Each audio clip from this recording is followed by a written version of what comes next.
Good evening, welcome to the Mancunian Way, and there's only me and you, Rich. Good morning. Yeah, Ozzy's just restarted his computer, and Vader's just gone to take the kids to school. I'll pick the kids up from school, so Vader will be joining us, and so will Ozzy. Right, before we even get going tonight, I'm going to send this out to everyone. I don't care if you're a Manchester City fan, Liverpool fan, United fan, or a Timbuktu fan. Tonight is an educational show. This is not about winding everybody up. This is not about trying to antagonise. If you are coming in this stream tonight to antagonise and be a bit of a dick, you're just going to go. Simple as. And that goes for every single fan. Because tonight is about an education point of view. Because I'm sick. The reason we're doing this tonight is quite simple. If we are not careful, this game is going to end up with no fans. And if that's what we really want, then both sets of fans need to carry on doing what they're doing, because we're going to end up with no fans at games, and we're going to end up to a point where someone gets killed. And if that's what we all want, I would suggest carry on doing what we're all doing. It needs to stop, and it needs to stop right now.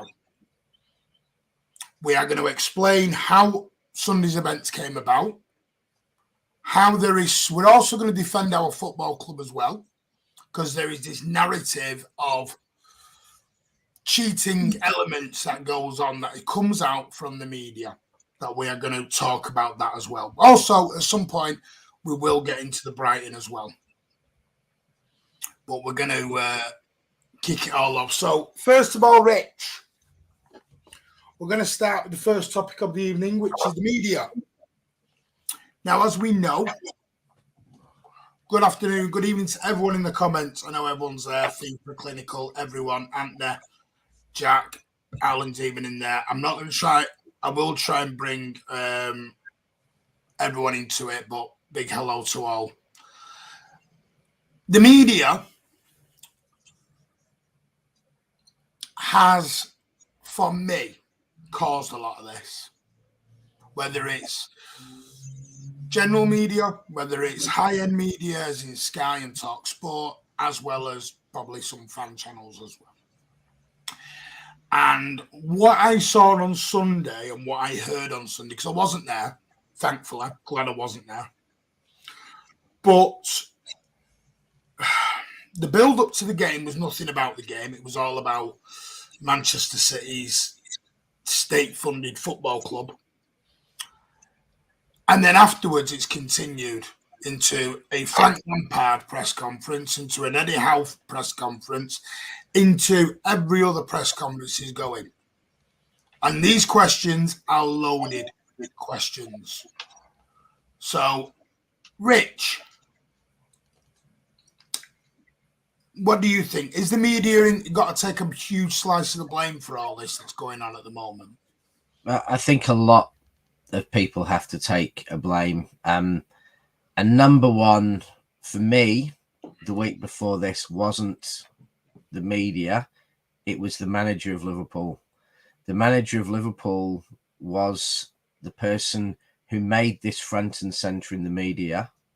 The manager of Liverpool was the manager who made an attack that he very disingenuously said, I was mortified when I was called xenophobic about the attack, but interestingly chose not to mention a club like Chelsea, whose spending for large chunks of the last 20 years has been bigger, and who this summer outspent City by over $350 million.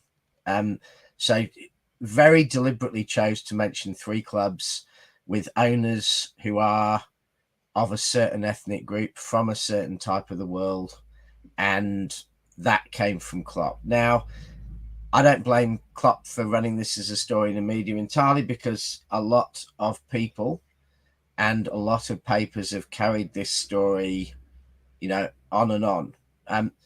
That said, a lot of journalists in the media, and you could actually say above them all, someone like Martin Samuel, but certainly a number of journalists at the Manchester Evening News, and some journalists in a number of other mainstream papers, and if you're fair to say, some of the journalists at the BBC, and even people like some of the prominent Sky people have not followed that agenda. So it is an agenda of certain elements in the media. On both, ironically, the right and left of the media, who have an agenda, can be couched in about human rights in the Middle East, or it can be just very blatantly shown as excuses for teams who have not achieved what they should. And yes, the media is entitled to its views on the Middle East. Yes, the media is entitled to their views on spending in football, but what they are not entitled to is to actually tell what and run narratives on blatant lies. And Jurgen Klopp should be confident enough in his own ability that he doesn't need to do the same. In the last 5 years, Liverpool's net spend has overtaken City's. So, due to the fact this summer we had, a huge net spend, negative, and, Liverpool's success came when they won the league. In the one season in the last 30 years, Liverpool had the highest wage bill in the Premier League. Liverpool won the Premier League. They won the Premier League. Just having camera issues. Yeah. They won the Premier League after signing the most expensive goalkeeper in the world. They won the Premier League after signing the most central defender in the world. They won the Premier League after buying up what they claimed at the start of the season was the best, defense in the league. And then this summer they could afford to go and spend, depending on reports, 100 million euros or 90 million euros on a young striker when they already had Firmino and the best striker in the world, Mo Salah, and Diaz, and Carvalho, the young guy from Fulham. So they were able to afford to spend, 100 million on a young striker to come in. And then to use that oil, that Arab, that spending money trope to try and G up the Liverpool support, to try and G up the media support, to have a ready-made excuse if we won, was just shows how under pressure and how defeated Klopp is feeling, because he is prepared to go on national TV in front of the newspapers and essentially run a lie because he knows he was beaten. And to be fair, it worked. He got the reaction he wanted from the crowd. He got the reaction he wanted from the players. He got the reaction he wanted from the media. And most people took away what he said, or a lot of people took away, especially his own fans, took away what he said as gospel and weren't intellectually capable of actually looking at facts and thinking for themselves. So, he may be being all, I'm so hurt that people would suggest I'm xenophobic. He may carry that line.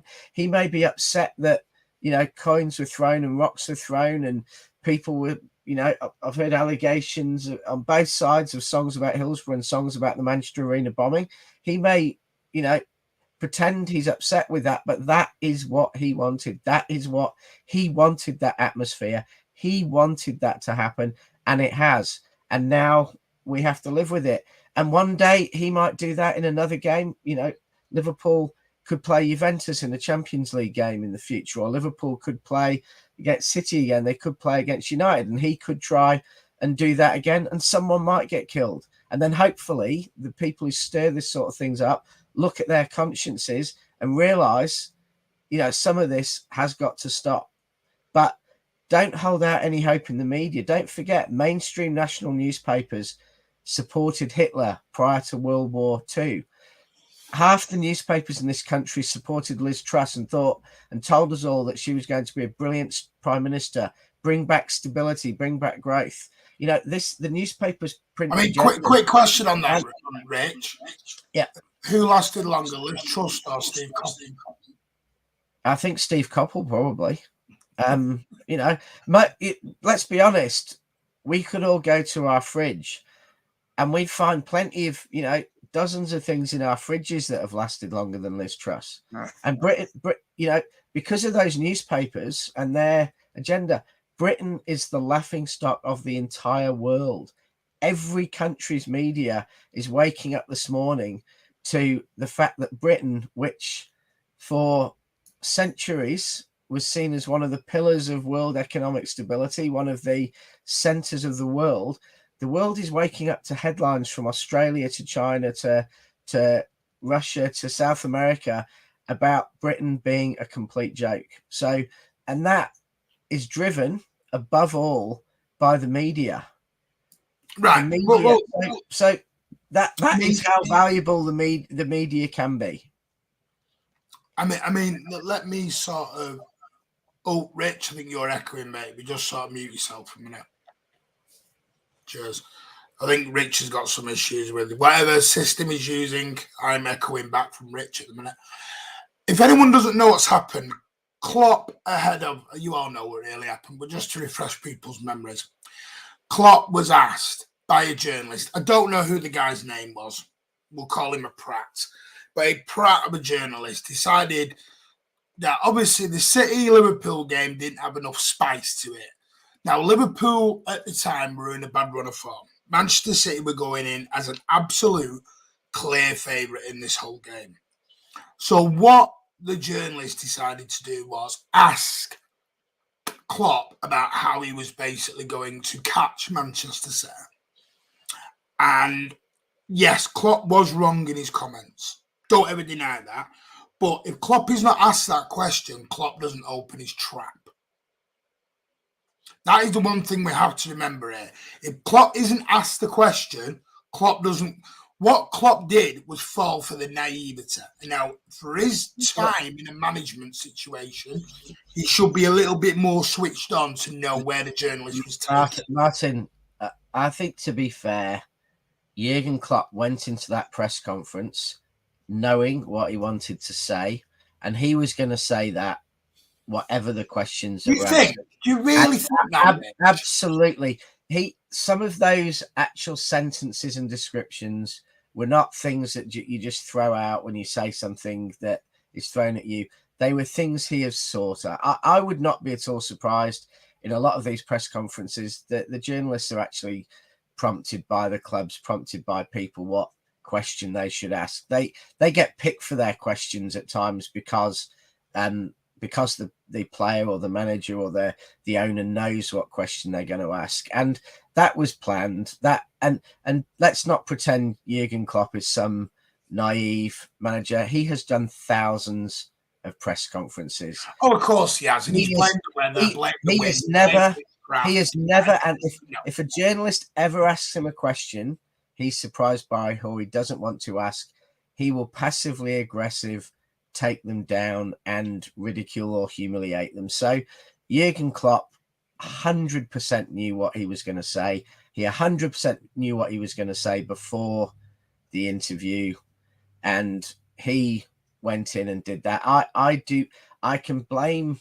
a lot of this on journalists and the stories they run, but the last week came from Liverpool.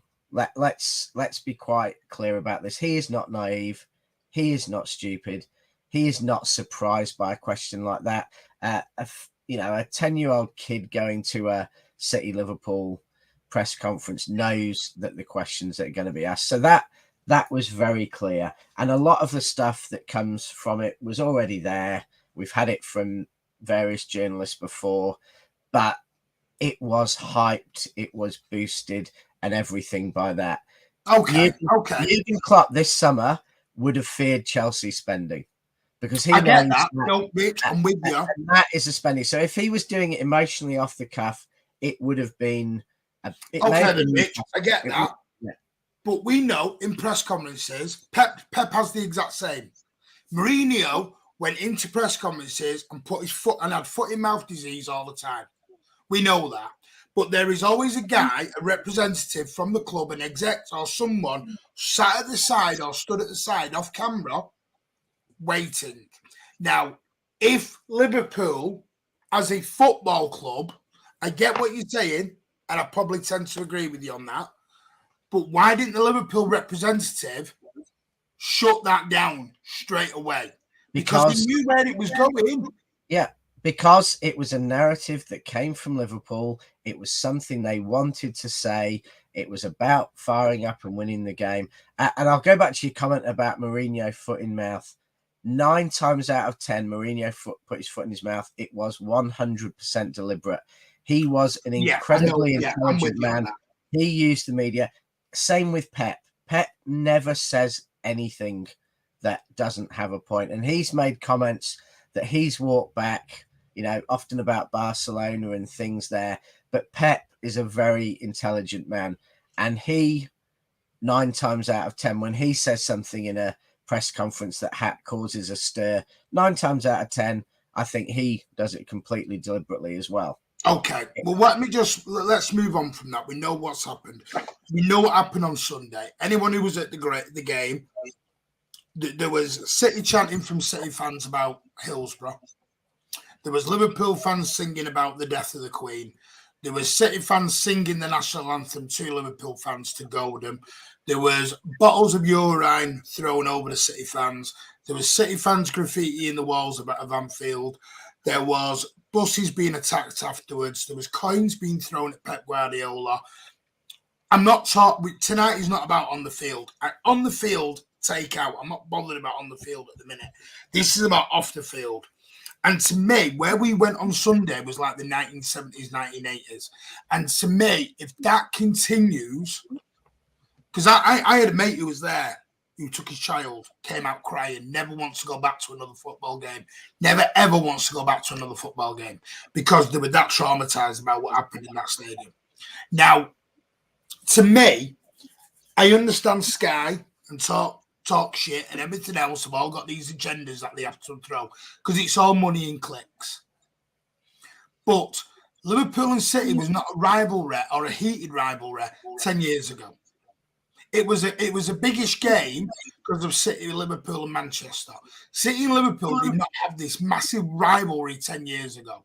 For me, it was media generated to get the media. Because let's be honest, since United and Arsenal, there hasn't been a massive rivalry.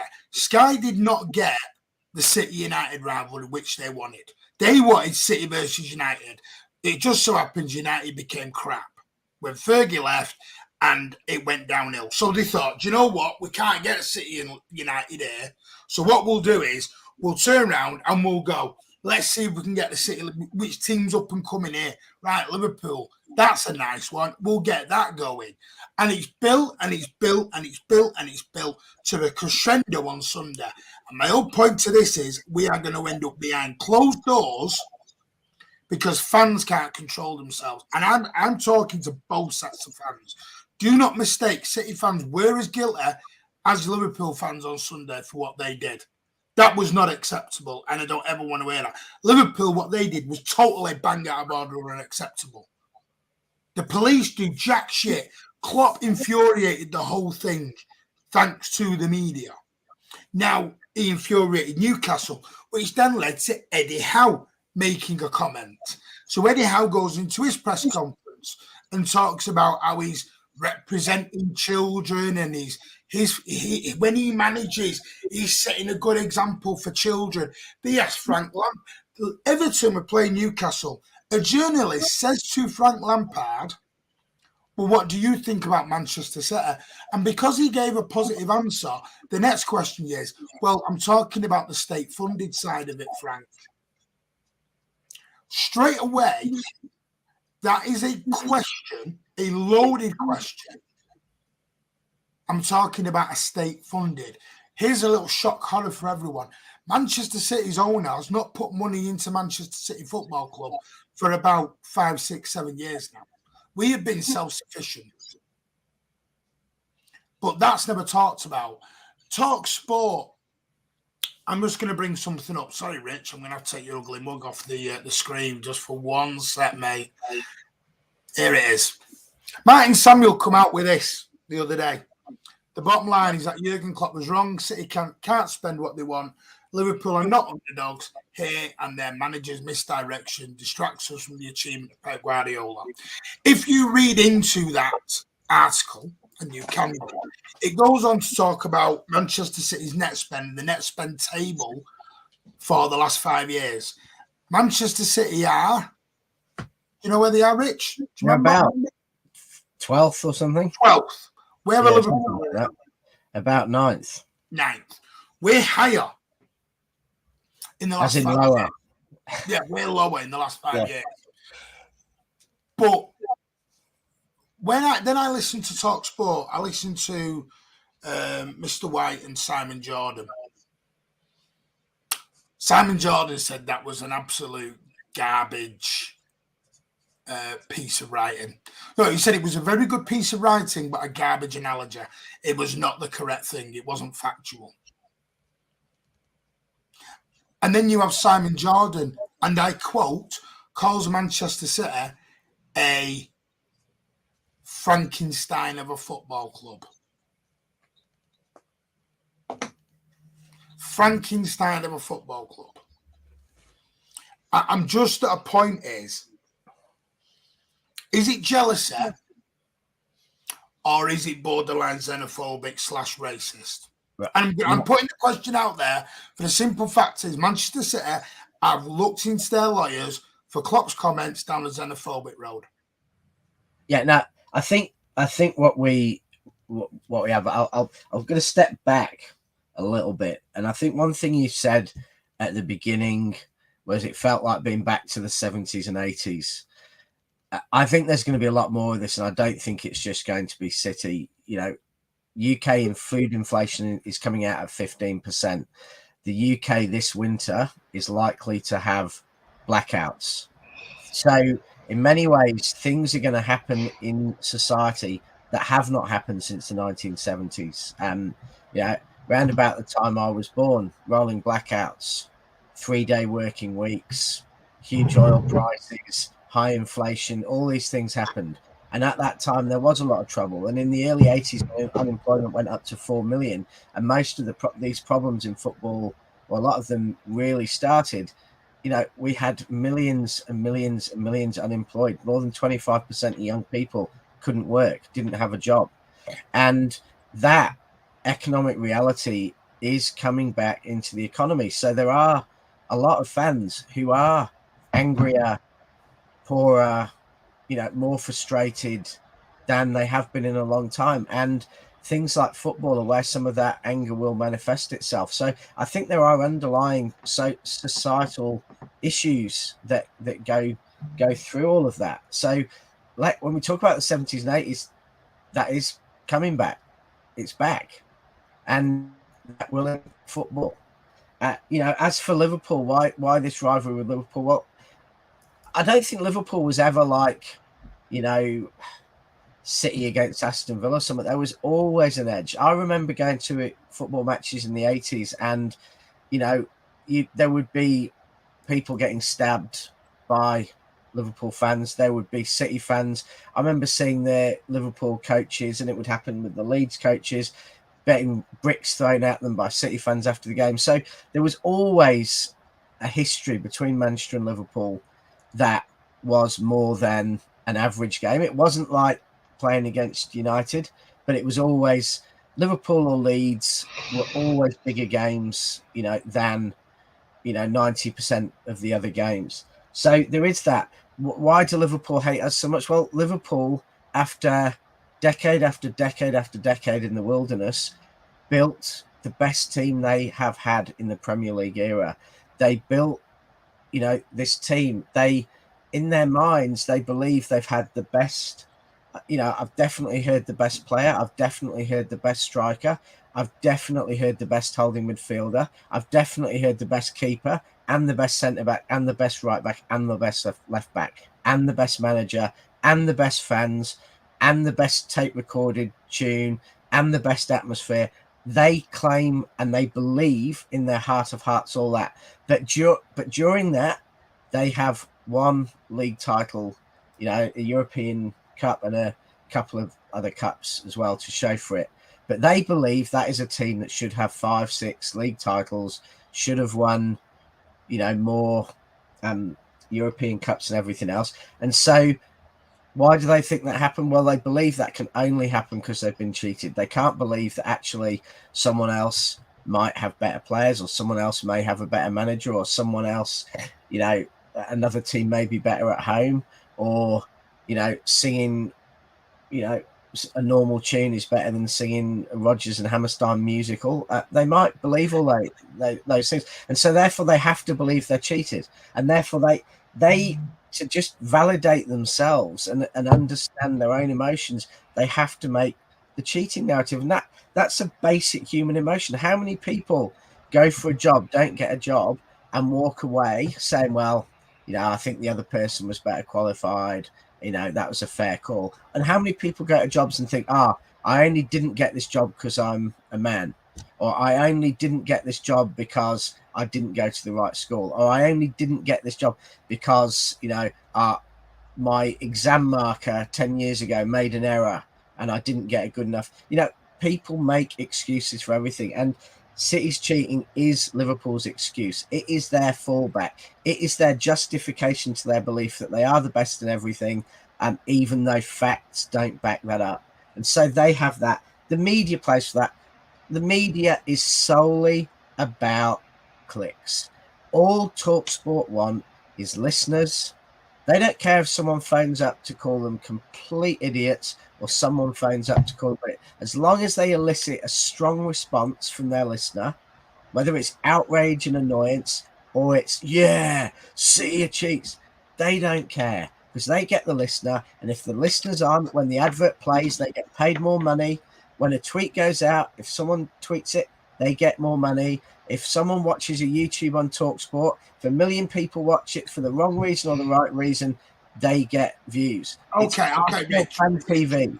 It's Arsenal Fan TV. That is what it is. Of course it is, and that's not even having got AFTV. Good evening, Ozzy. I know you've had some camera issues, but glad you sorted them out, mate. What are your thoughts on this media issue?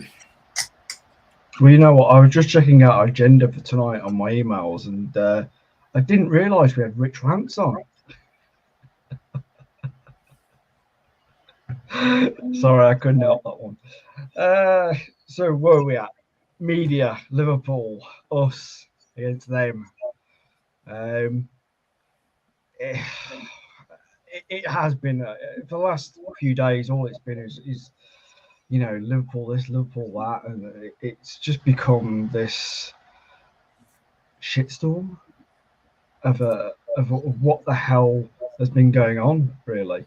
I mean, we had a private chat, didn't we, the other day, and I had to apologise to Rich because I said something on our stream where I said that Rich was kind of, you know, really kind of coming out as a conspiracy theorist about some of the decisions. And actually, I don't know if anybody saw it, but Sky put it came up on YouTube. I don't know if it was broadcast live, but they put out a video of kind of decisions that have gone against City in the last couple of seasons.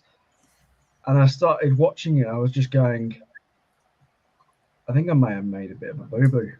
And I may have to apologise to Rich, because actually looking back over this video that Sky put out there, I was like, yeah, all these decisions have gone against City at Anfield for one reason or another. And I was just like, and they wonder why people come out with these conspiracy theories when really and truly, like, some of the decisions that have been made have been god awful. And it just made me reflect upon what I said, what we were saying on our last stream, what's been coming out on the media for the last few days. And it's just,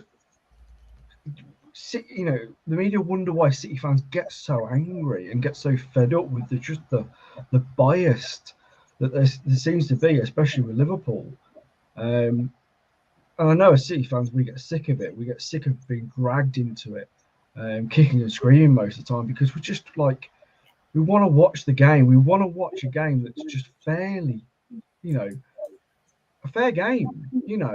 And I think that game was particularly, it was run to a degree where the referee was given the license for both sets of players to kind of play and just kind of like go back to the early 90s, early noughties kind of way of playing. And it was brilliant to watch. And I think most of the neutrals said the same thing, but some of the decisions and some of the things that happened were just completely utterly crazy. And I think one of the big things when I look back at the game, that it wasn't just that decision about that went against us, but then it was the red card on Klopp.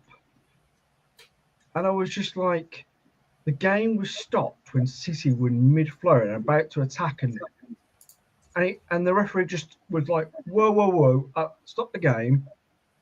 I've got to give Klopp a red card.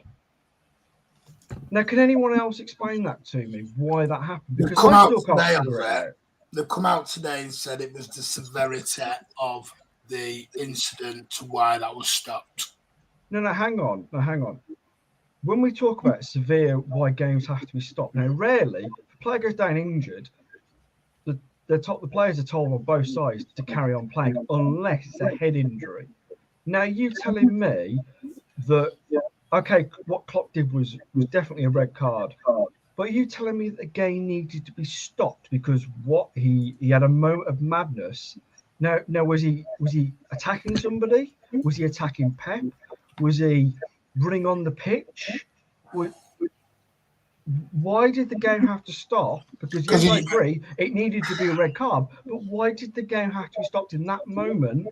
Why couldn't it have been when a ball went out of play? Do you know what I mean? And this is what really miffed me off when I thought back about it. I thought, yeah, the whole, you know, Haaland and Fabinho kind of was debatable, but that moment in that time was just a clear indication for me. I was thinking, wow, I owe Rich a massive apology. And I owe you like a massive apology, not just you guys, but also the guys watching, because I was just like, this is just beyond a joke. And how can the media just let it go? Okay, let me throw it. Good evening, mate. Hope you're all right, mate. Can I throw something out to everyone here?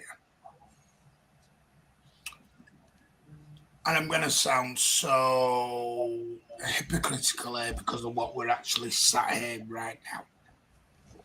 We're all sat on a fan media-based channel, and we all sit, we give our banter and our opinions and everything else. But what we have now, we have, obviously, Mr. Goldbridge has done a marvellous job for himself. I am really echoing somewhere. I don't know where I'm echoing here.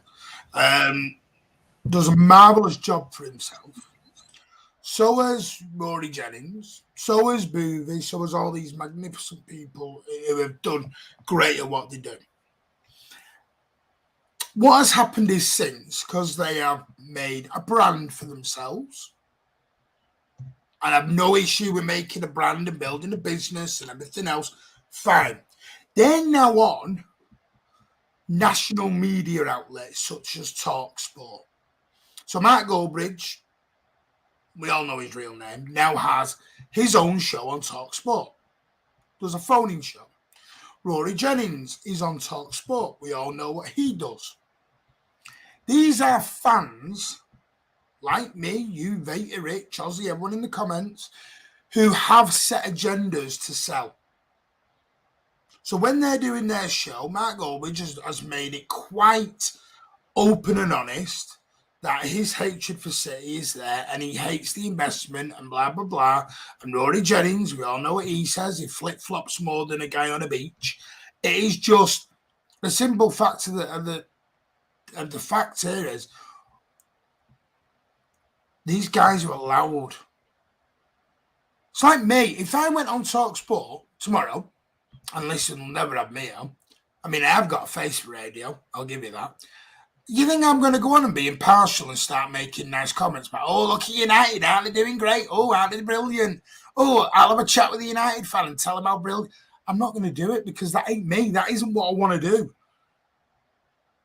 So I'm sorry. We're crossing into the ridiculous realms now of madness. Total and utter madness. And I get it. They want the clicks, they want the views, they want everything. But is there something wrong with that? Is it me? Am I just being paranoid? Vader, you want to just join us? Let me ask you. Have I lost my head for that? No, you haven't. You haven't lost your head at all. I think you're also doing yourself a discredit, because I think put in that position, you wouldn't be so blatantly biased to only watch the game through City eyes. I think you'd watch the match and you would give. I'd have a good go. Yeah, you throw in your jabs, rightfully so, but some of the slants, some of the how do you comprehend? How do you watch the game and have some of these takes are just ridiculous? I don't think you would go that far. Now, unfortunately, there was a quote unquote city representative on TalkSport, and we can go back to some of those comments that were posted on social media that obviously don't have him involved before. But when we don't have representatives within some of these channels, some of these shows of other clubs, because that's where it's gotten to. It's gotten to, I rep my club. This is my slant. I'm going to throw some jabs. I don't watch that show as heavy as some of you do, but didn't recently someone just retire off the show that was a huge United fan?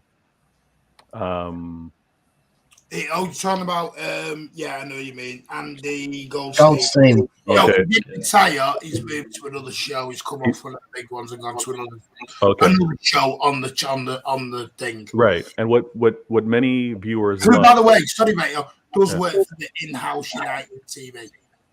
Oh, okay. And so what I'm sure many enjoyed tuning in to watch or listen was the United versus Chelsea fan piss take that they would sometimes do, or how they would go back and forth. When you have that, it's to be expected and accepted. I think that's what they do want. Now, I'll be honest with you. I think it takes a certain individual to be able to do what Rory does, what Goldbridge does, because I'm not going to say that they don't have a conscience. I'm not going to go that far. But to be able to waffle, to be able to say one thing on Monday and say something completely different on Wednesday, either you don't put thought into what you're saying, or you don't care to have a educated opinion. You're just going off emotion. I think that's what it is these days. It's all about emotion. These guys have made a brand for themselves. Again, we've seen shock jocks before. We get it. But in the world of sport, I often just tune it out. And I know they're going to have a huge following, but for real football analysis or football talk, I don't quite pay attention to it. I think many of us are like that. Maybe the younger viewers who are just getting into the sport don't recognize the difference, but I'm sure the older audience take it for what it is. But it's not going away. It's probably going to just increase because social media, YouTube, most people are doing things for the extreme because that's what gets the clicks, that's what gets the shares, that's what gets the likes, unfortunately. And my question would be, why would we expect the sports media to be different to the real media? Let's look at the political media, the society media, the news media. Great point. That media has virtually brought parts of the United States to civil war. That media has created at times has been a race war in parts of the United States. It has created a religious versus non-religious war in the United States. It has had politicians and people murdered by political extremists acting on the word, and it actually resulted in what was nearly a coup of the United States government and the very house of the United States government being invaded, attacked, police and security being murdered, And that was all pushed by media. Now, there are mainstream media outlets accused of being part of that who are currently, I'm not going to make specific comments on them because they're currently in major legal actions with people who've actually called them complicit in that action. And there are lots of, what you wouldn't call mainstream media, but media channels with millions and millions of followers who are very clear that they deliberately tried to cause what happened, and they still support it, and they still believe they were right. So the media around the world, especially new media, and you can, you look at something like Alex Jones's media. Alex Jones, one of the biggest kind of non-mainstream media sharers around the world, has been fined $1 billion because he has in public on his media channels alleged that Sandy Hook, where 26 primary school kids were murdered by a mentally ill, man with an automatic gun, that it was a false flag. It was done by that no one was really killed. It was done by, the United States government to try and ban guns. And he has carried that story. And, 22, I think, groups of parents who had their 5, 6, 7-year-old murdered have, gone to court on that. So the media is stoking up things everywhere. It isn't just football. The whole point of Brexit has been the media stoking things up every day. We were, people are being told that, they would be on £50,000 a year if it wasn't for, an illegal immigrant who's coming to the country and getting paid £200,000 in benefits. I mean, that is happening every day. An MP got murdered in Yorkshire because of these stories in the media. So let's not pretend it's just football. This is news media. This is some of the mainstream media. This is politics media. This is happening everywhere. It's happening about Ukraine. It's happening about Black Lives Matters. It's happening about Brexit. It's happening about football. It is everywhere. And, the damage it will do will be far greater in other spheres than it will be in football. Okay. Just to come away from the politics, because we could go on about that all night, Rich, and you're right. I agree with what you just said. But just to bring it back on point a little bit, with the media, especially don't think Ozzy likes politics. I could talk about politics all day, mate. I'm joking. I'm a union member. I'm a conservative. I'm a Labour member. Pardon? Yeah, sorry. But where I'm going to go is kind of back on point with the sport media, especially in this country. We know that a lot of pundits, and there are a lot of pundits who are ex-players or, especially ex-players that are obviously part of the big United or Liverpool ex-players and, ex-Chelsea players. And they're obviously on the platforms of TalkSport, on Sky, on ESPN and all those. And obviously they have links to the clubs, whether they work for them still or that, like I said, they played for them. And we're only starting to see over the last couple of years recently that ex-City players are starting to come onto the media, like Zappaleta and Michael Richards. I mean, those are, and I think... but they're in-house, Ozzy. Yeah, and this is what I'm saying, though, is that you're only starting to see a couple of them come on now because of City starting to get bigger. They want to have more of them on, but you still have the dominance, okay, of the ex-Liverpool players, of the ex-Manchester United players who are still, there are far more of them than there are of us, is basically what I'm trying to say, which obviously has an impact on what is said on these shows. Can I just come back to you on something there, Oz? Manchester City used to have a massive media presence. So I'll throw some names that we had. Hinchcliffe, Lee Dixon, and others. We used to have Mike Summerbay on Sky, and then suddenly he got booted off. Mickey Richards, like you said, Ozzy, he's probably the first one who's probably been allowed onto a media platform. And I think that's more because of his relationship with Keane than it is probably about the way he talks about Manchester City. Because I think his relationship with Keane gets clicks. If you listen, because I've noticed this, gentlemen, when you listen to Hinchcliffe and you look down the years, to me, I'm more and more negative on the club. Lee Dixon is a well-known Manchester City fan, but you wouldn't think it the way he talks about the club. You really wouldn't. So I genuinely do believe, and listen, call me conspiracy theorist 101, I don't care. I do think there is a media bias, a media agenda against Manchester City. I do. For the simple fact is, our own media people who go onto these shows, it's like when you see Stephen goes onto these 888, and that's fine. But some of you look at the questions he gets asked compared to other fans. They're all loaded questions. They're all straight away loaded. And you go, well, Danny Mills is another great one. Danny Mills, you wouldn't think City have ever paid him a wage. You thought they'd literally put him out of house and home the way he talks about the club. And you think to yourself, what's he's going on here? Have I missed something?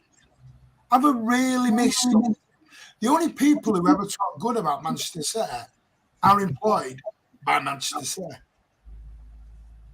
Anyone who outside of it, they're told, Stum, here's your rhetoric, this is what you have to say. And do you know what? I'm going to say something now that will probably annoy some people. I don't think Manchester City have done enough to defend themselves at times. No, and I know why. Yeah. I think it's because we want to be the nice club. The everyone likes his club. Yeah, Martin, I'm in two minds about that, because I agree with you. We don't do that much to defend ourselves, but a lot of things show in the media that the more you do to defend yourself, the more you do to do that, you make the story bigger. You make the people who aren't engaging with that story hear it. You actually open yourself up if you make the slightest mistake in defending yourself to very clear accusations. And if anyone said something that was truly defamatory or libelous to City, they would take action. Yeah. But all these comments being made are not things that we can actually show are illegal. I think Tabas has probably gone the closest, but if we think that going and taking legal action against the person running one of Europe's other football, countries is going to enhance our reputation or do us any good, we'd be off our heads. I think sadly, you're in a no-win situation. The more you protest, the more people believe it's true. The more, if you take legal action, you have to have such a high level of proof of actual economic damage. I was having a discussion with another City fan saying, we should go and sue Tabas, but we'd have to prove, an economic damage for it. And if you look at City's accounts, it's pretty hard to show economic damage from this when they improve every year and they're doing better than any other club. So it's pretty hard to show economic damage. And actually, you'd be opening yourself up to a massive degree of scrutiny in court, which actually might open up to some of the questions being explored in far more detail around, related parties and stuff than they have been even in today. So taking any of these actions by City would be, I think, foolish. I think the club are right that we just have to stand back. We can let certain managers or certain people like Martin Samuel call these things out, but we have to be very careful. We have to. I also think that the club. I think that the club and the owners and the people who run the club day to day have a bit of an ethic that they're not going to just kind of debase themselves to actually being hook, line, and sinker into a lot of this stuff. And sometimes I just think, it's better just not to respond than actually give them, a one word or a entire quote. You know what I mean? Because all it'll do is it'll come back and bite them in the ass, because that is what we're saying, really, isn't it? Really, is that if City do say anything, and like they have kind of said something about the whole chanting from City fans during the game against Liverpool, it still wasn't good enough for most media outlets. It was still that it's come too late, or it didn't really, have a go at City fans enough. So the City can't win, really. So I think that's why they've stayed quiet for most of the time. Because, and to go along that is, we as fans, or we as a club, also need to be careful, because if every time one of these media outlets drops something that's negative, inaccurate, and we bite to try and counter it, then it just feeds into what they're going to do. They're going to know, okay, we can cast this bait out, and then City's going to respond. The majority of their fan base are going to go chomping at it and try to disprove it. Like, let's try to, again, be the bigger person and move on. We see this often, and Martin kind of points this out too. Like, I'm in two minds at times as well. I make it a point to go on some of these other streams and be a part of their show. They want a City perspective, and sometimes I get 2 minutes. Am I going to spend 2 minutes fighting and defending the club? And he gets set up. He gets set up.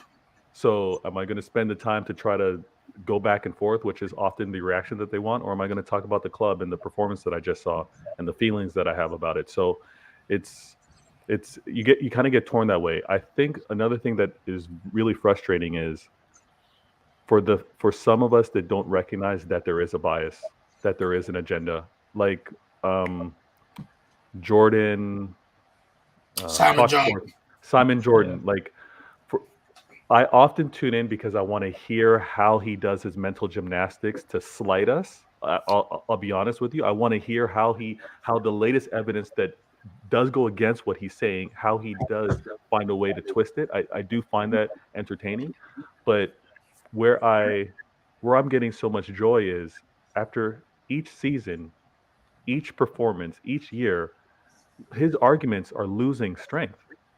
They're diluted. They're watering down, because what just happened recently, which is something that I hope every City fan is proud of, but the same UEFA, and I talked about this on my show, the same UEFA that used to have us under magnifying glasses, that used to have us under a microscope and looking to find every possible error and hold us and hold us against it, are now touting us as the club of the year.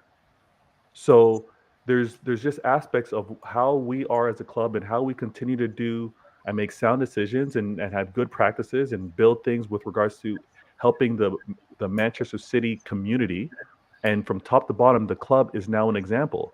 So where's your argument coming from? Because that award isn't just given out without being qualified or warranted. Yeah. And there is one thing I'd like, on this, I would like to just not have a rant, but, have a quick, or maybe not quite so quick comment on it. And that is Hillsborough. And that is just pleading. Oh, be careful, Rick. No. Pleading with City fans, never, ever to use Hillsborough. Oh, Heisel. Graffiti on Hillsborough. I'm talking particularly about Hillsborough here. Yeah, but I think using any tragedy, Manchester bombing, Bill Shankly dying, Don Revie dying, anything like that. But I'm talking about Hillsborough here because I think there's a lot of younger fans who don't remember it. I watched Hillsborough happen on TV as a kid. I was about 15, I think, roughly. I watched it happen, unfold on a Sunday afternoon, teenage kid wanting to watch what I was expecting to be a really good semi-final between, two good sides. I watched it unfold, and that could have happened to any of us. That could have been Manchester City fans. It was, at the time, because of what Thatcher did to football fans, made us the enemy. The football fans were, like the miners, were the enemy of the government. we went to games with 6-7 foot high, thick metal fences bringing us into ground. I stood as a season ticket holder as a kid in the Kippax, probably 9-10 years old, and you would watch the game down the front with your hands on the bars. There were many occasions when goals were scored, no overcrowding in the Kippax, goals were scored, something happened, and you would be crushed up against that, and you'd go home and you'd have a bruise on your face or something like that. And it was pretty scary. And that is happy fans celebrating when there's the right number of people in those grounds. You saw people with heart attacks not getting help for minutes and minutes longer than was needed because the police were reticent to let people go through the fence in case this was the fans trying to sneak out to invade the pitch. So football fans were all treated as criminals. We were caged in, nothing was believed, and accidents, it may have only been broken arms and things like that, happened every week because of people being crushed up against thick metal bars, prison bars required to watch a football game. So when it happened, I've heard fans saying, oh yes, but Liverpool fans were drunk and they were raucous outside. The truth is that happened at every game. Those things happened at every game, and it was an inevitability because football fans were the enemy, and until something like that happened, we were going to get treated worse and worse and worse. And it was devastating to watch. You're sitting down Sunday afternoon. We were on holiday in Devon at the time, and it will stick with me for life. Turning on to watch the TV, and effectively you're watching 11-year-old kids, 8-year-old girls, 60-year-old men being carried dead on stretchers out to the pitch, bodies being passed over the fence. Hey, Rich, on advertising boards. It was absolutely horrible. I've talked to a few survivors, a couple Forest fans about this, and a Liverpool fan. It is something that is a horror till the day they die. Nearly 100 people died, and not one of those necessarily done anything other than go to a football match and be a football fan at that time. So singing about it and trying to make fun of it is horrible. It's disgusting, wrong, Rich. And it should not be done. Can I just say, the most human beings should be better. Forget being City fans. Human beings should be better than that. Do you know the proudest moment in me as a Manchester City fan? Proudest moment is not winning a trophy. The Munich silence? Yeah. What we did that day at Old Trafford was so emotional because I've said this 2 weeks ago. Everyone set it up as though City were going to go in and cause so many problems that day. Everyone, the media, Sky, everybody. Richard Key's opening line was, everyone needs to respect this. And I mean everyone. We know what that was at. That was at the 3,000 City fans that were in that away end. That day brought a tear to my eye because I was so proud. Not to be a City fan, but to be a Mancunian that day in that ground. Because everyone forgets, it wasn't a United tragedy, it was a Manchester tragedy in the end. That's what it was. There was a former City player in Frank Swift in that Munich air disaster. So what I don't understand is why, to me, no football fan ever, player, fan, or whatever, should go to a football game and never come home.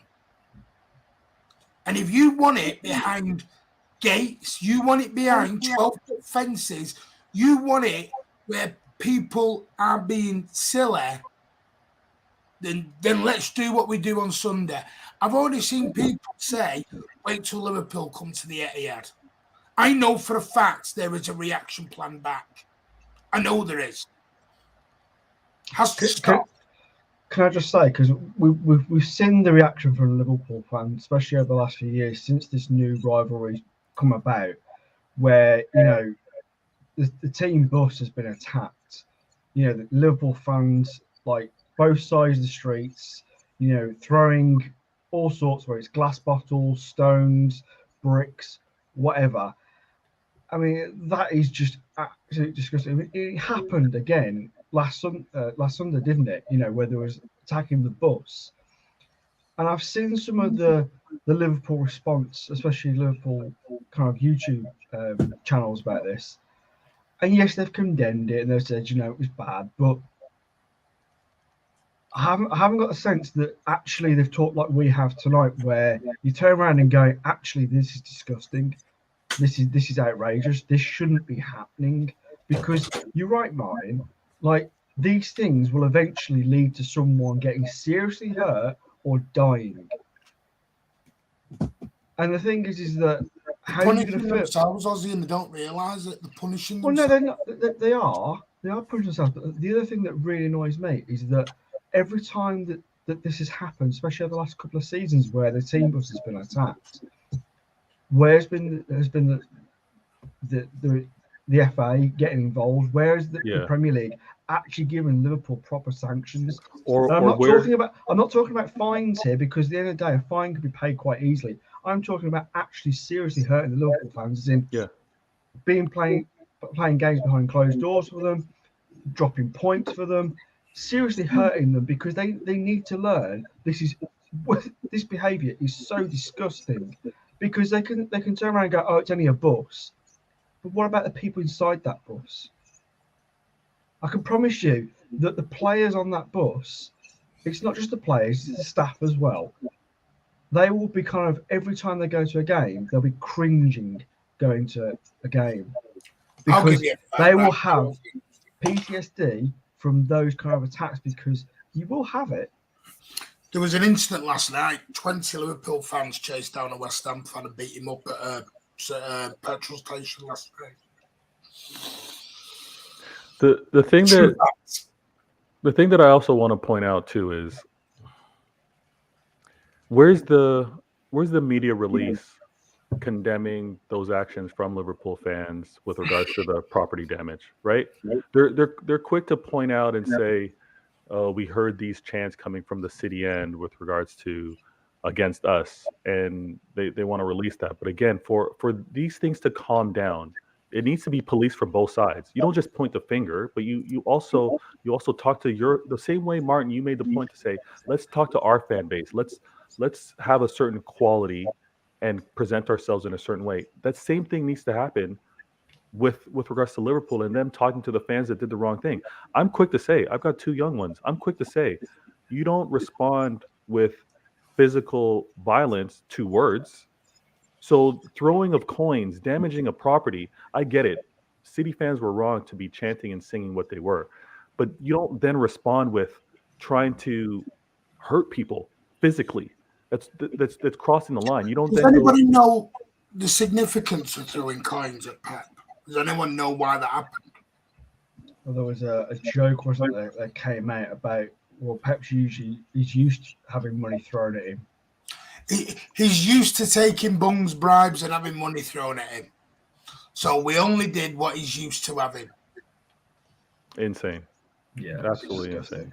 Did you just see how stupid it's getting to a point now? It gets to a point, I'm sorry, where there are 8, 7, 6, 10, 12, 13-year-old children coming out of the ground crying, saying, I never want to go to another football match. They are the future of this game, and we are soul destroying them. Or worse, Martin, they're learning this behaviour. Of course they are. Do you know what I mean? That's even worse. Them being upset is bad. Them being upset is bad. That's exactly what they're saying, isn't it? Yeah. It is. Children learn 80, maybe 90% of the time through actions. Because how many times I work in a school, I'll say to a child, why you done that?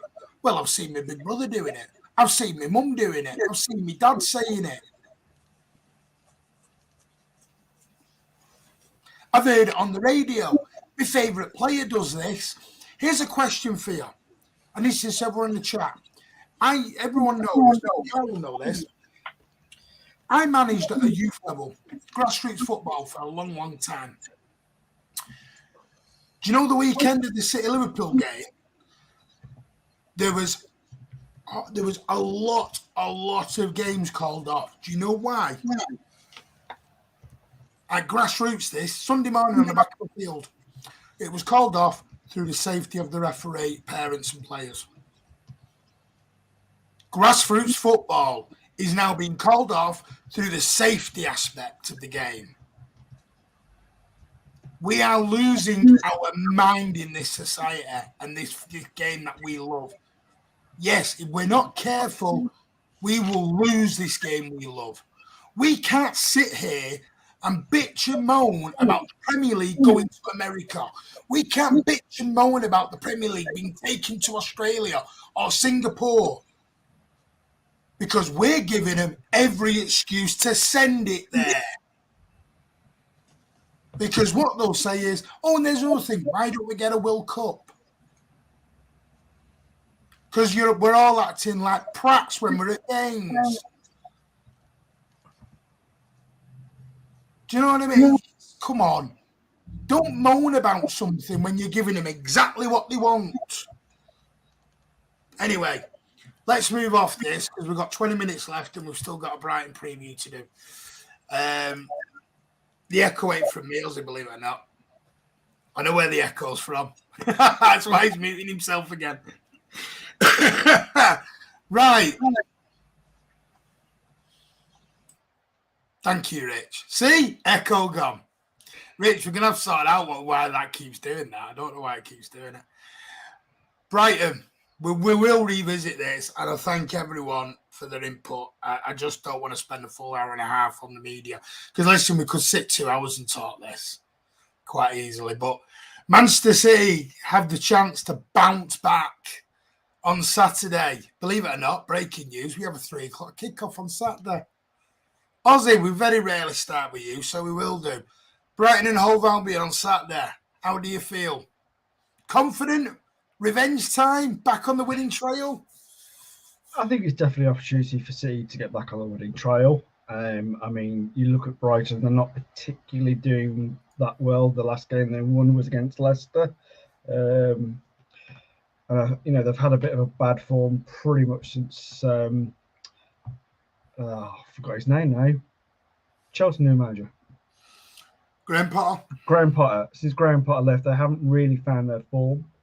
I mean, the last time they beat City was, I think, in 2021. So it's been a while since they've really had any success against us. And I think, you know, I think City can get back to their winning ways. I think, you know, this is a game for City to kind of re-establish that you know, their foothold on the league and kind of again try and challenge and get back to that top spot. Because I think Arsenal will slip up. When that will be, we'll have to wait and see. But I mean, going back to Brighton, I think that their biggest threat really to City, from what I've seen of Brighton, is Trossard. I think he was the one who scored the hat-trick against Liverpool. So he's definitely a player that we That's need not to a watch. dig, by the way, Liverpool fans, before you think we're digging at you again. That's not a dig. I'm just saying, you know, he's a great player. He's doing particularly well this season for Brighton. So, you know, I think there's a good chance that we can lay down a mark and remind the league that we are City and we are, you know, the title holders. I saw that John Stones is back in training, which is good news. I don't think he'll feature, obviously, the weekend, but I'll tell you a story on Stones in a minute. But anyway, it's just good to see him back in training anyway. You know, I'm quite looking forward to, because City, you know, under Graham Potter were very expansive, very, you know, they're very playing ball. It kind of reminded me of the English Pep in a lot of respects. That's why I always thought if Pep went, he was someone that we may look at. Obviously, he's gone to Chelsea now, so and their current manager just doesn't seem to have got the best out of Brighton yet. So I think there's a chance that we could, you know, have a good score against them, because I just don't think they're the Brighton of old under Potter. Rich.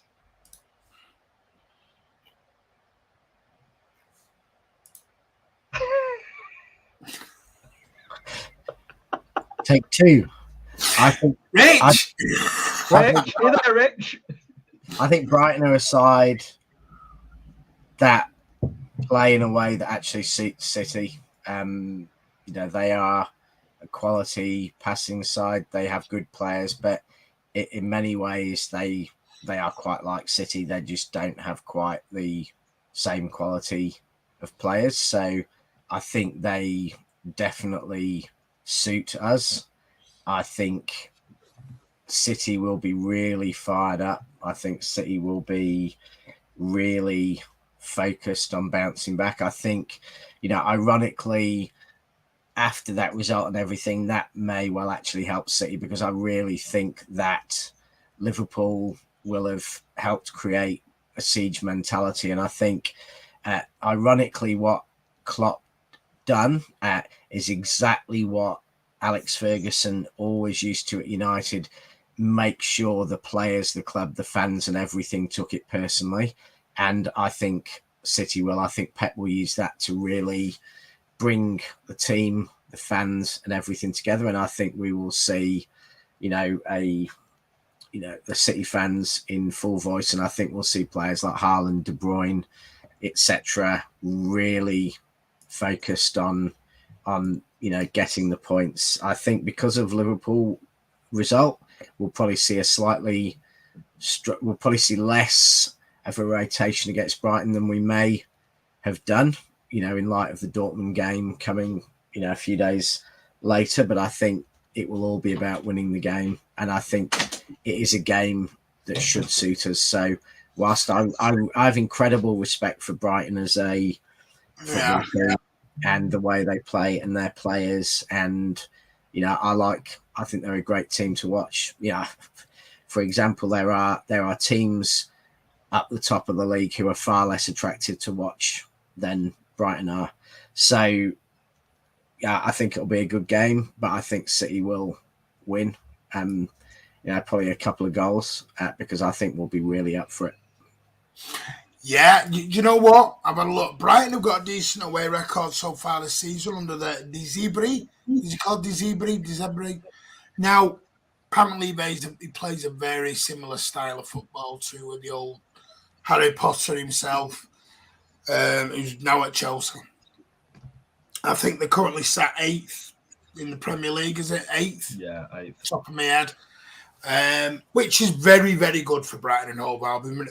They have slipped a little bit. At one point, they were in the top 4. Yeah.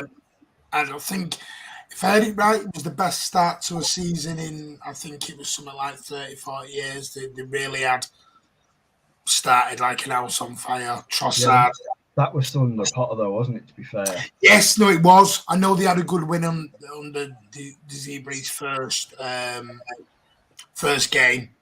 He had that Liverpool game, and then there was the one. But they have seemed to have hit a little bit of a sticky little patch at the moment. But for me, this is a game where we show our champions mentality.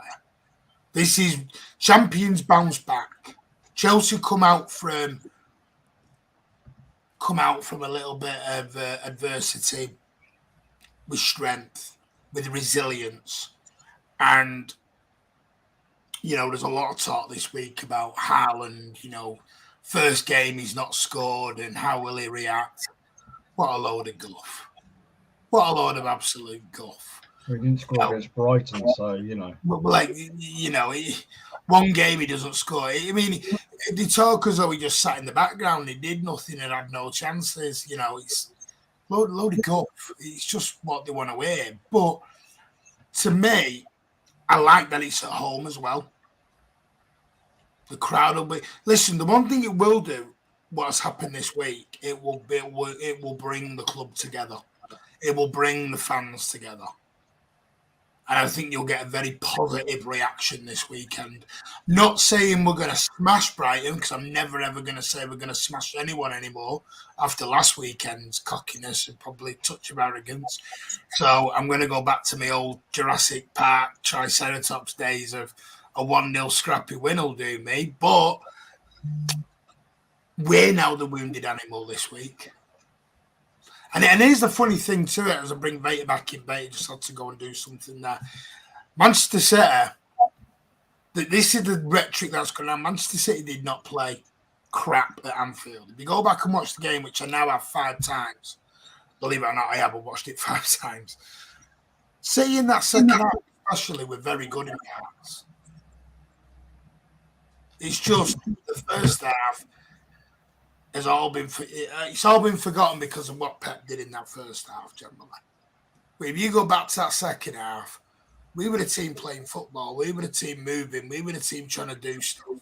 And if we play like that at home again Saturday, I'm confident. And do you know what? I don't think Brighton will sit back with 10 men. I don't think it's in their DNA. I think they will play open, expansive football. And that's where I think we will do very well against Brighton, if I'm totally honest with you. I mean, I'm not going to be there. So there's another reason why we're going to win, because Martin will not be in the ground on Saturday. So we're definitely going to get 3 points and win about 8-0. There you are. Thank you That's for the doing case, that. Martin. You're not allowed to go into a game again. Have you heard it? Have you heard it? If there's not a time to be confident in wanting a smashing against Liverpool, I don't know when. Don't do it, mate. Don't say confident. Don't go. I don't know when there would be, but no. You know what? When you're carrying yourself a little too high, you got to get humbled, and that's what happened this past weekend. I would say for what we should expect from City. Thank you for FIFA. Yeah, what we should expect for City. And yeah, I've looked back. I watched the match a second time, but I just want balanced play. I think there's a few things that Pep thought he could take advantage of with regards to Liverpool that just didn't work. I think like we saw him do with getting the inverted fullbacks figured out by the opponents, and he changed things up. We should expect the same thing. I don't think he's going to have KDB so isolated all the way on that right-hand side. To only work with him and Cancelo. I don't think he's going to do that again. But yeah, we've shown that we bounce back after poor results. I think Pep's definitely going to make sure that the players are aware of the mistakes that they did, and that they're prepared for a win, or to play for a win, I should say. I also don't think we're going to see that 11 again. I don't think we're going to see that 11 in terms of who we saw in the midfield, that's a big call. Who we saw up front. I don't think Pep's going to do that. Let me ask until the Champions League final. Okay, Oh, Rich, you had to say You it. have to say it. You have to say it. Are you saying you won't see that 11 again, or are you saying you won't see that 11 in that formation again? I don't think we see that 11 again. I don't think we see. Ooh, I don't think we see Silva, Gundogan, KDB starting a game again. I don't think there was a lot wrong with that 11 on Sunday, apart from they were all in the wrong positions. Well, if you'd have played everyone in the right positions, no one would have moaned, really. So what was the right positions then, Martin? Because Cancelo's not a right winger and Phil Foden's not a left wing back. Yeah, but who would have been the front three? And Gundogan wouldn't have been in it. The front three would have because Gundogan was in the front three alongside Haaland all that first half. Yeah, but so he can't. Ronaldo was alongside. Can't be the right lineup, can it? If you've got Gundogan. No. You're not listening to what I'm saying, Ozzy. It's the right 11. It was the wrong positioning. I can send 11 out and put Haaland in net. Doesn't I'll tell you why it's the wrong 11. It's the wrong 11. In the wrong position. 11, Martin. The only way it's the right 11. No one moaned about that 11 before kickoff. I did. Thank you very much. I think so, because we've all said it. Gundogan, KDB, and Rodri. We've all said it's not quite quick enough. But Bernardo was in midfield. I don't think anyone can pretend Bernardo wasn't in midfield in that game. And that was the problem. That was the argument. No. Bernardo has to be in midfield. Bernardo... Yeah, he does. I agree. No, he does. But what I'm saying is that was the problem because he was in midfield. There was no one on the right. We've said this back. Yeah, there was no on the right. There were tactical. The team was fielded wrong, but I don't think it was the problem we've always talked about, which is Rodri, Gundogan, De Bruyne, because that has been based on the fact that there's no Bernardo, there's no pace and action in midfield, and we had that in this game, but we did just play the team wrong. And I thought at times we had, we had 4 wing backs all at the same time. I mean, it was just bizarre. That's my point. You wouldn't have Cancelo on the right wing. You look at the average position of the players, and it was kind of I know, but that front three, when we all went out kickoff, we all thought Bernardo, Foden, Haaland, and you had Rodri, Gundogan. Gundogan never went in midfield. He was part of the front three. Cancelo went right wing. You had Foden as left wing back, and you go, hang on a minute.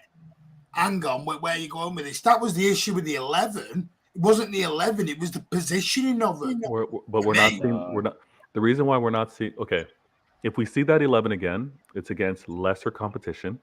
And if we see that 11 again, it only works if we're putting up goals, because if we're coming up against a team where we may have to have an option B, option C, who comes off the bench that can generate something different in the midfield?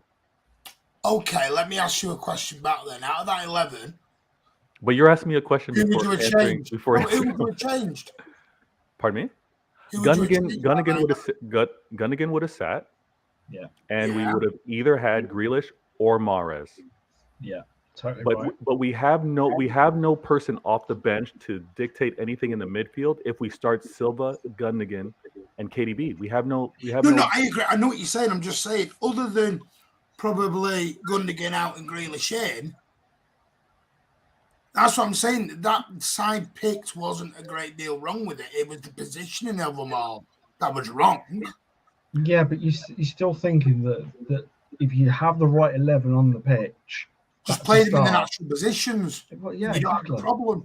Yeah. So I think we will see a complete change on, coming up against Brighton. I think we will see kind of Grealish, Haaland, Foden, Bernardo Silva back in the midfield. Nobody picking Mahrez.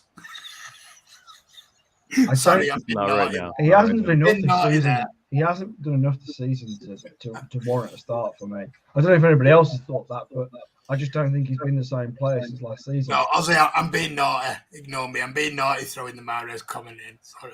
Well, you shouldn't be naughty. I'm just waiting for the meltdown when Riyad Mahrez appears on the right-hand side on Saturday. Everyone's like, what's he doing? He's had some good games against Brighton. Give it. Oh, you're rich. We're talking at the moment in fall. He's not there. Right, I've just had 500 people unsubscribe. What's going on? Sorry, Mahrez fans. We love him. Come back.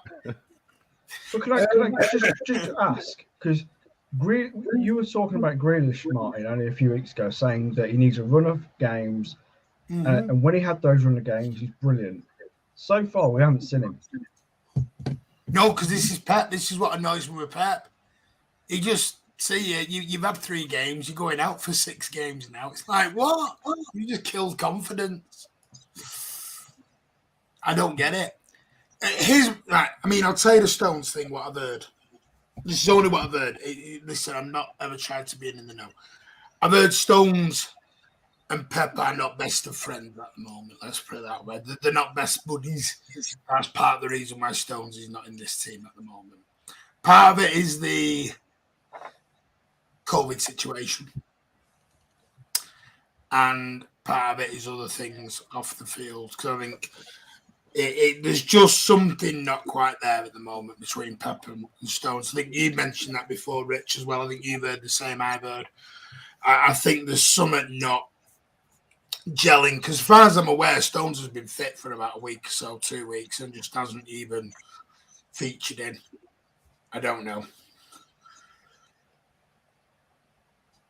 Well, anyone want to find me on that?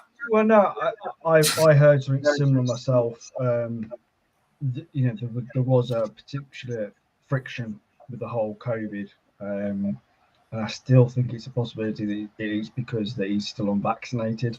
Isn't it his partner or something who's the massive? Isn't it his girlfriend? Is it his girlfriend that's the part of the issue here? Well, I thought that was the ex-partner, not the current, but I don't know. I've just heard partner somewhere, so I was like, is it current? Is it ex? I don't. Rich, have you heard anything? Is it the ex, current? What? I thought there was 4 or 5 of the, the wags. I think that's the technical term, isn't it? Of England players who had jointly posted a whole lot of things, during the height of the vaccine debates and COVID. So I don't think it was just John Stones. I think there was others. I'm sure I remember, there was certainly some other players, Wags, who'd made a few posts, and I think, that may be behind the decision maker. I mean, it's not something he's ever discussed, and it's something that's private. So it's all supposition, it's all rumour, but there's definitely been a couple of periods where Stones had no comment from the club about injury, where, and the club's always very specific about injury, just comments around Stones saying, he's not able to play or he won't be available. So, that could be anything. I mean, we'd only do that if there was something, could be emotional, could be mental health, could be something like vaccines, could be any number of things where we're saying we're not going to go and tell a lie that he's got a hamstring injury when he hasn't, but he's not considered to be being picked. He has got a hamstring injury. I know that. No, he was back for training today. No, I know he's back. That's what I said earlier. Like, I was going to see him back in training. What I said was he had a hamstring injury. So that is a fact that he did actually have a hamstring injury. Now everything else is on supposition, so we'll have to kind of. Would anyone disagree? Change anything major about this team? Obviously, let's look at Sunday. I think the best thing to do is look at the team on Sunday and look at them as though you're not Pep and you're going to play them all in the natural positions. Cancelo's not a right winger. Gundogan's not the left-hand side of an attack three. Foden's not playing, left wing back with a 45-year-old. Everyone's gone back to natural positions. KDB's gone to 10, right? Everyone's right. Who comes out of that team for Sunday for anyone? First thing for me is I'd bring Laporte back. I think we are a better team with Laporte on the side. You've got to stay for who, though? I think probably I'd be inclined to go Akanji at right back and play Laporte with Diaz. So you dropped Ake. Yeah, I think Laporte is one of the absolutely critical players to us. Playing at our best. So he'd be one of the first names I'd have in that team every week. Anyone else? I'd have him back. I would. We're gonna drop one of the three, big midfielders. Rodri's probably going to play unless we, think he needs a rest for next weekend. But generally, you're going to have to rest probably Gundogan. If we think he's going to be effective at Dortmund, I think you probably maybe rest Gundogan. And obviously that is bringing De Bruyne back into De Bruyne, Bernardo, Rodri midfield.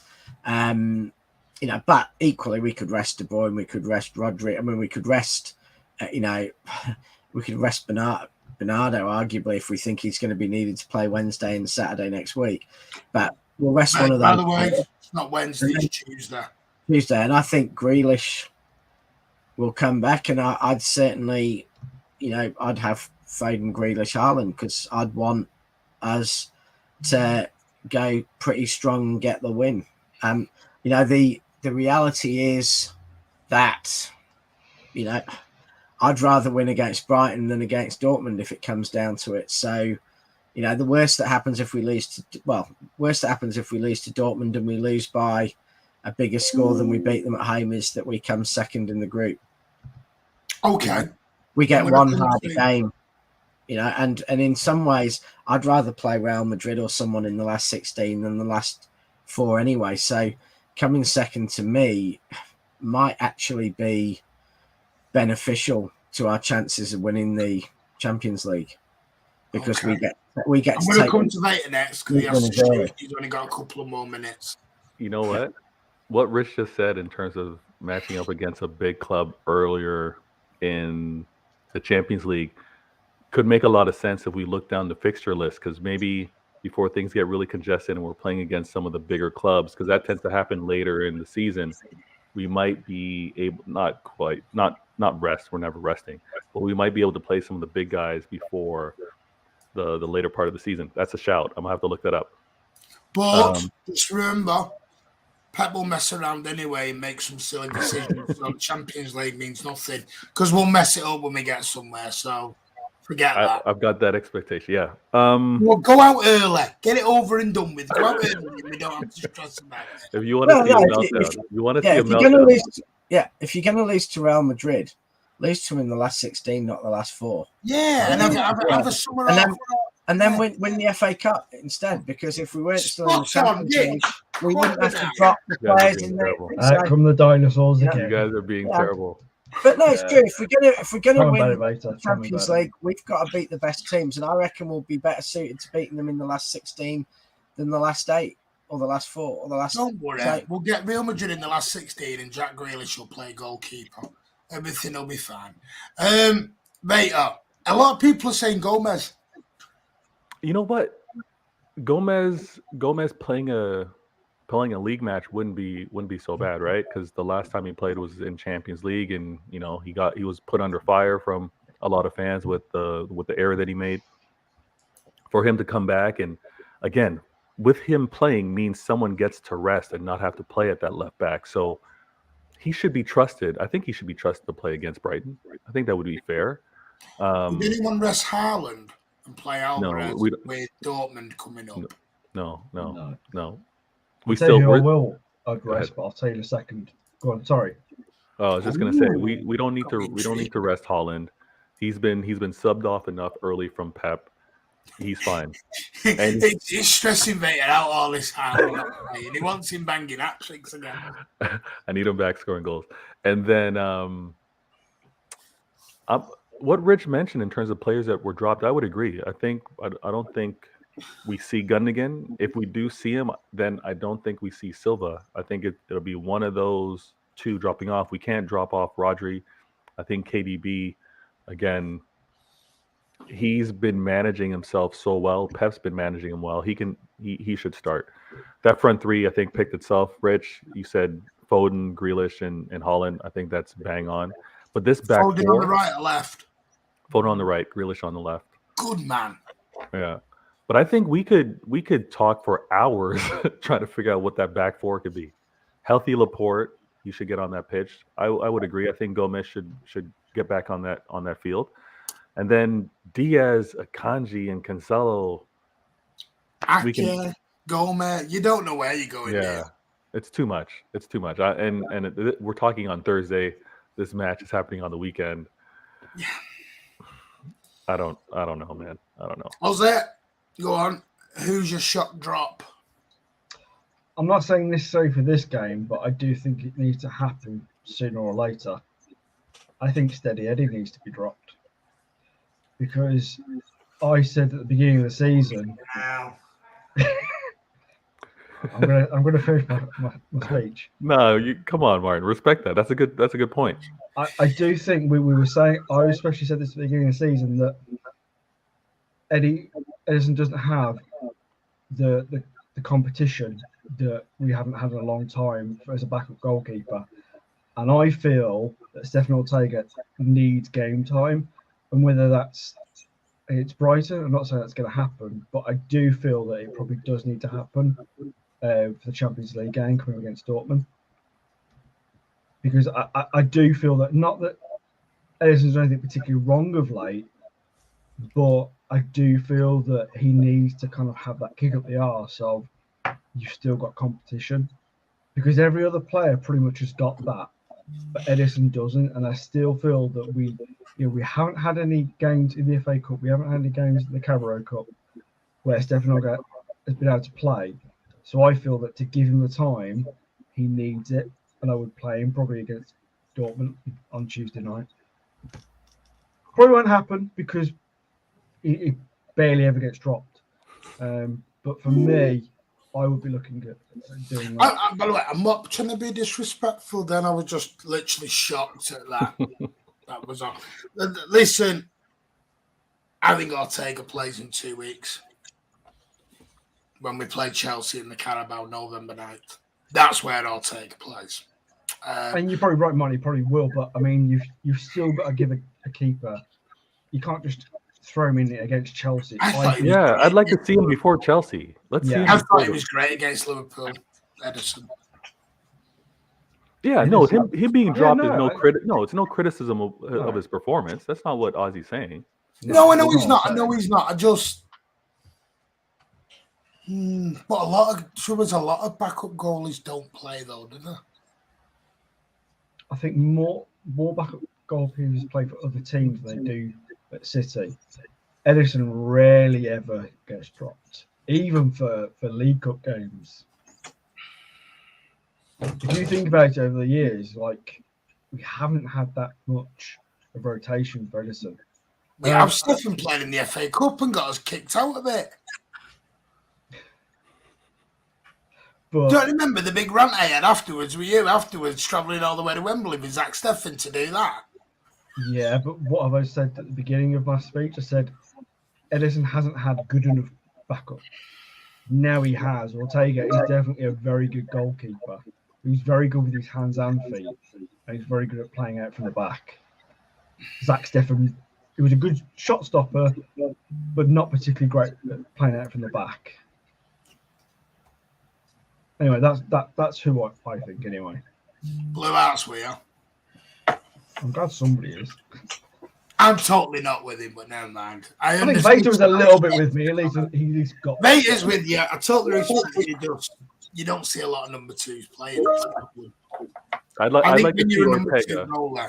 I'd like to see Ortega at least once before. I have, and I've not been impressed when I've seen him. That's my issue with him. You haven't been impressed with Ortega? You're thinking the Community Shield. That's what you're thinking. Community Shield, Club America. No, that's harsh. You're being harsh. That's harsh. No Edison, no pet ball. Remember that. Anyway, that's just I'm just a big Edison fan. That's why I've got the goalie top. Can I just say, by the way, can I just say it looks like Steven Gerrard is going to join mistrust at the unemployment line because Aston Villa have been absolutely pissed on this evening by Fulham by 3-0. And Leicester City are back on the winning trail, beating Leeds 2-0 currently. But yeah, Aston Villa have been smashed 3-0 down at Craven Cottage. So Steven Gerrard looks like he slipped on his ass one more time and going about to join the job centre line. Does that mean he might not get the Liverpool job? I don't think he's going to get the Accrington Stanley job the way he's going. Yes, a Slippy Gerrard, Slippy G's at it again, slipping all his way down. I mean, he hasn't recovered since that final game of last season. He's in free fall, so that does. So yeah, what a shame. What a shame. Final thoughts, gentlemen. Rich, win, lose, or draw on Saturday. I'm not asked about score predictions. I think we'll play well and we'll win by a couple of goals. Good. Ozzy, win, lose, or draw? Yeah, I think it's a win and a comfortable win. Mate is considering something else. Look at the thought on his face. No. Don't say draw. You'll ruin I'm me. not saying draw. I'm not saying draw. I'm expecting a win, and I'm expecting the play that we expected this past weekend. So Pep's going to go back to what he does: balanced formation.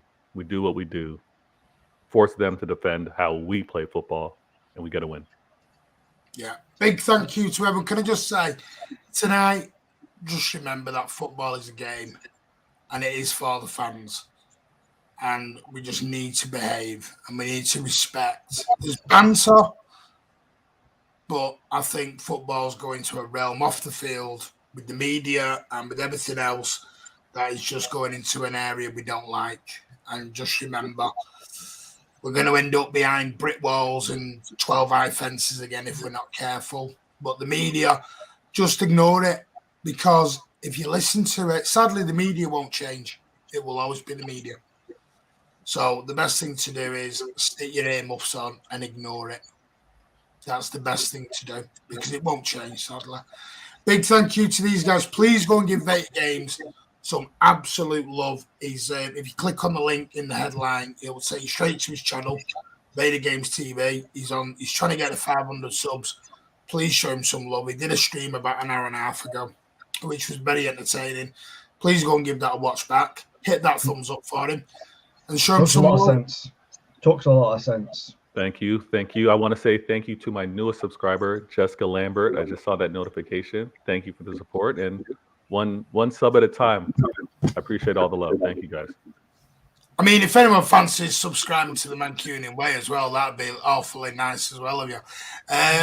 Big thank you to Rich and Ozzy as per. Thank you, gentlemen. Yeah, good to be on, mate. Rich, Thank you. A quick word from our sponsors. Can you not come in the Liverpool cap ever again, please? It's not a Liverpool cap. Just don't wear a red cap in future. It's the mighty. It's maroon, and it's the mighty. That's red. Has anyone thought he looked a little bit like Eagles. Klopp tonight? He does look a little Klopp-esque. Clippity clop. The glasses. Well, It's he the doesn't have the mighty. fake teeth, so The mighty Sea Eagles. Give us a smile, Rich, and see if your teeth are white. You know what? Don't he look like Klopp? He does. He's got the Klopp his look. teeth are white, got of the course, Klopp but they're look. not fake. They're not fake. Klopp's had a midlife crisis and doesn't wear glasses, so it's certainly not a Klopp look. We know what Rich is dressing up for Halloween. Jurgen Klopp. Anyway. Ooh, that'd be scary. Very scary. Right, just to let everyone know, there will be no post-match on Saturday anymore. There was going to be, but there's only Vader available. So what we've now decided to do, we're going to move the post-match for this week only. This one only time will be Monday evening UK time. It will be a one-off simply because I'm going to go and have a deserved rest.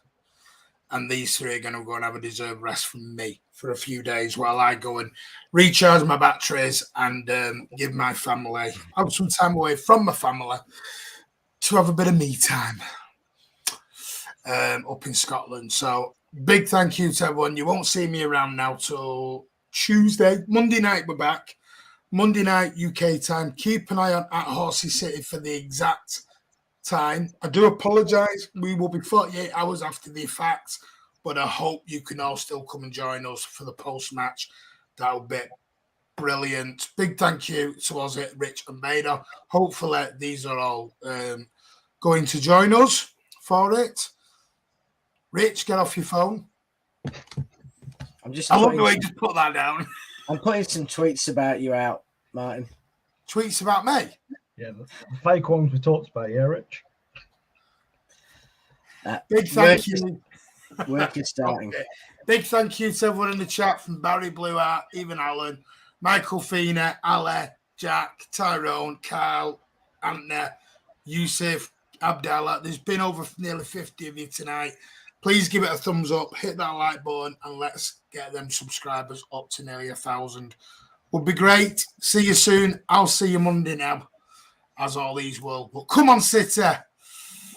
Martin's missing a game, so we're expecting a 9-0 win. Yeah, good. If they do, that's trouble for you, Martin. Big trouble. I ain't giving my season ticket up. Get lost. Ain't happening. Take care. Get lost. Bye. I'll give it Klopp up there. Bye bye.